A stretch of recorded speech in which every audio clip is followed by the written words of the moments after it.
Mais ce qu'il faut comprendre, c'est qu'il n'y a rien de normal dans l'attribution des visas aux Algériens en particulier. Et là, je m'attarde sur l'Algérie, parce que vous savez qu'il y a un accord franco-algérien, on en avait parlé un peu pendant la présidentielle, signé en 68, qui rend extrêmement favorable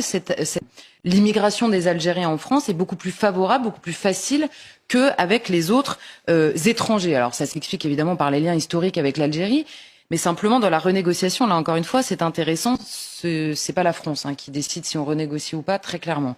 La France a essayé de renégocier plusieurs fois ces accords-là, l'Algérie a systématiquement dit non, et donc là on comprend en réalité le ministre de l'Intérieur n'est pas le seul dans cette affaire. Vous avez la question du survol de la zone de l'Algérie, qui intéresse le ministre des Armées, vous avez la question du gaz algérien qui intéresse tout le gouvernement probablement en ce moment, et donc nous faire croire que ça n'est qu'une question d'immigration alors que probablement la France est obligée de reprendre cette mesure-là parce qu'elle a d'autres intérêts, mais ce qui n'est pas un mal en soi, mais simplement il faudrait